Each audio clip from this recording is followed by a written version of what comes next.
Well, as I mentioned in my announcements, we are still in the Christmas season, and that's why all the stuff is still up here in the church, all the Christmas decorations.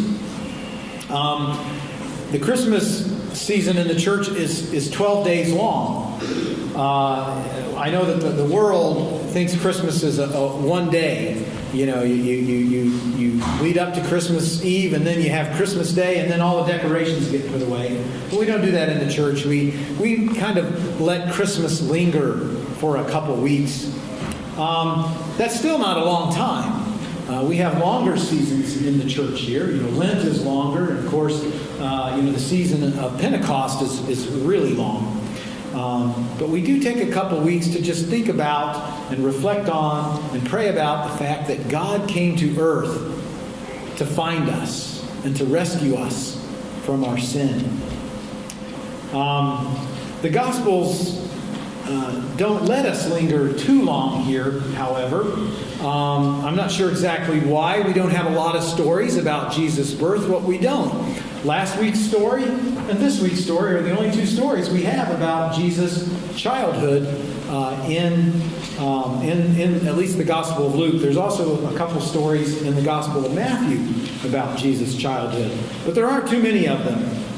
And even today's story is not really the sweet memory kind of story. As Pastor Judy alluded to, it's really a story about a parent's worst nightmare, a lost child.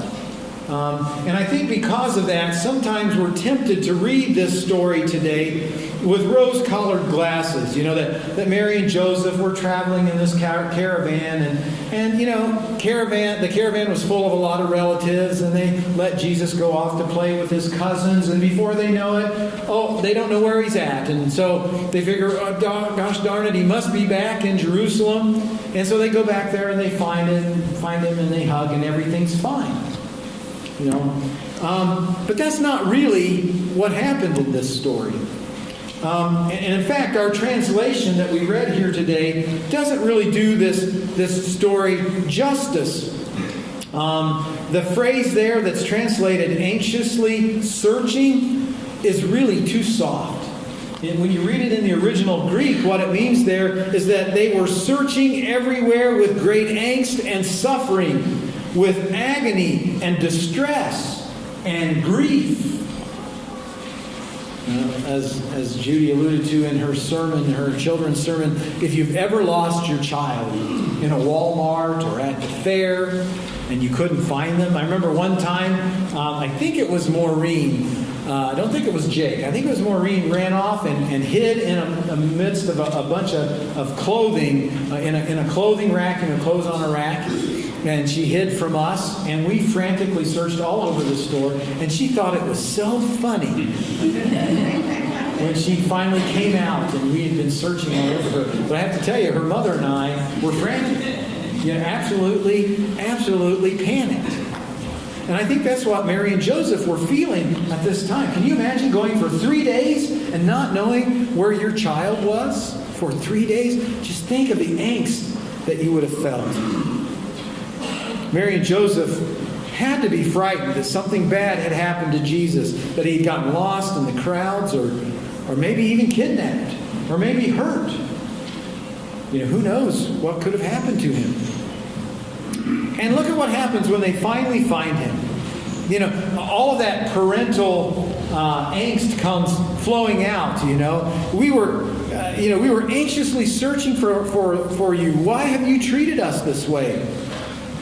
You know, and you can read into that, you know, a mixture of parental love and frustration and relief and happiness and joy, right? I mean, it's kind of a bittersweet moment. And then look how Jesus responds. It's almost as if he's nonchalant about the whole thing, right?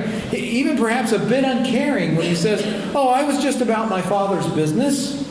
You should have known that. You should have known I would have been here." Right? But you know what? It is an interesting story, but there's deeper meaning here to be found. At the age of 12, you know, Jesus hasn't even been bar mitzvahed yet. He's still a child. according to Jewish law. And yet he's beginning to feel the call, isn't he? He's beginning to understand a little bit more about his identity, about who he is, and what his purpose will be in life. He's feeling the attraction to the Jewish temple where he can sit and question the rabbis all day. You know, that would be amazing to me if one of the young confirmands came into the church one day and said, "Pastor, I got a lot of questions. Can we sit down and chat about it?" And we sat and chatted all day. That would be awesome. You see, Jesus is already beginning to pull away from his earthly family, isn't he? He's moving towards his spiritual family, towards his vocation of being teacher and healer and Messiah and Savior and Son of God. I doubt that he's got it all figured out yet. But something's happening there. The Spirit's moving within him, isn't it? It's moving him in the right direction, moving him down the right path. And what we really see here is Jesus beginning to discover his destiny. God has given him a destiny. And God is preparing for him to receive and to assume that destiny. Truly, for Jesus, Christmas is over. And in the not too distant future, his Lenten journey will begin. I find it interesting here, if you read between the lines, that you see the shadow of the cross already in Luke chapter 2. The cross begins to impinge on Jesus and on us.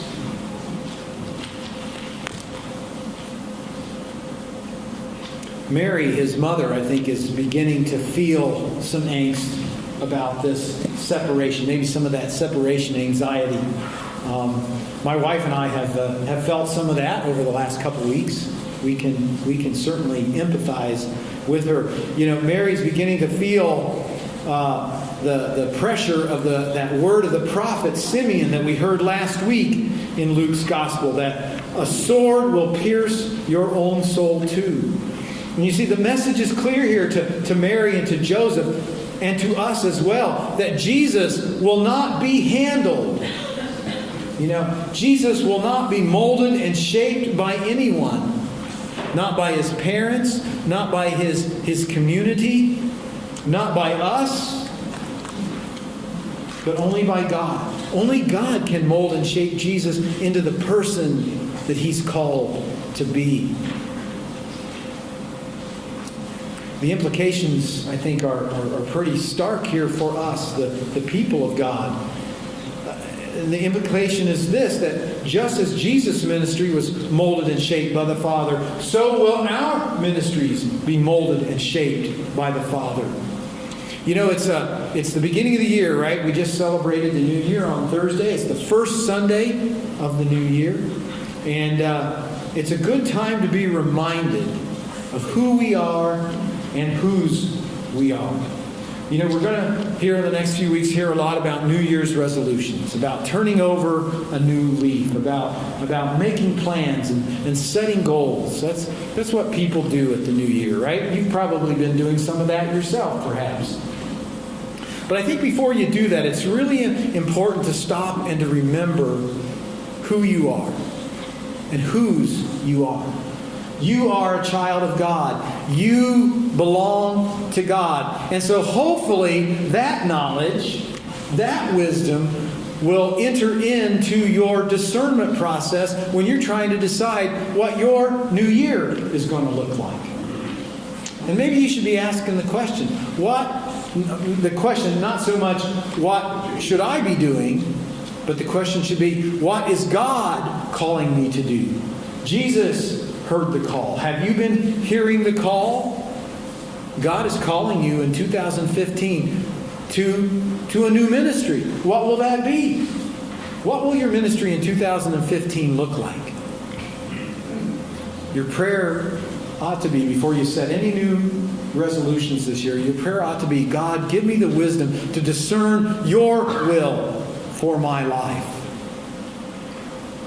Now, of course, Many of us struggle with that, right? Because oftentimes God calls us to go places we don't want to go. And He calls us to do things that we don't want to do. I mean, we like things to be settled, don't we? We like things to be orderly, especially Lutherans. Lutherans are really into good order. I mean, that's like one of our high chanting mantras, isn't it? Good order, good order, good order. But oftentimes we use that as an excuse to stay the same. We use that as an excuse to sit in the pew, to sit at home, to sit in our jobs, and to do nothing new. Okay? To try nothing new, to not step out and stretch our boundaries, and to try new things. But you know what? We serve a God of new things. What do the Scriptures tell us? That God makes all things new. He's making a new year for you. He's calling you to some great ministry. Think about that. What a great privilege. You are being called to serve God in His kingdom. How will you do it this year? How is God calling you to do it this year? I pray today that God's discerning spirit of prayer will fall upon you, and that all of you, individually and corporately, will begin to pray. Lord, what ministries are you calling me to? What new relationships are you calling me to? How are you calling me to proclaim the gospel in 2015? Pray about that individually, and pray for it in terms of our church. How is God calling our church to go out and to serve the kingdom in 2015? Yes, He may call us to some frightening things. He may call us to some things that are frustrating or intimidating, or maybe even irritating. But make no mistake about it, the things He calls you to are necessary and valuable for the building and the nurturing of His kingdom on earth. Folks, we are on the ground floor of the greatest enterprise ever known to man. Don't forget that. I hope you can get excited about that, because God is calling you to an exciting ministry in 2015. And in the long view, you know what? That's all that matters. That's the most important thing in life. So here, this first week of 2015, all right, let's get focused on the future. Let's get focused on what God has prepared for us to come.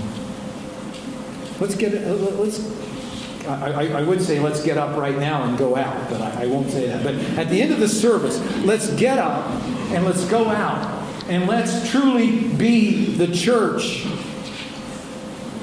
in 2015. Can we do that?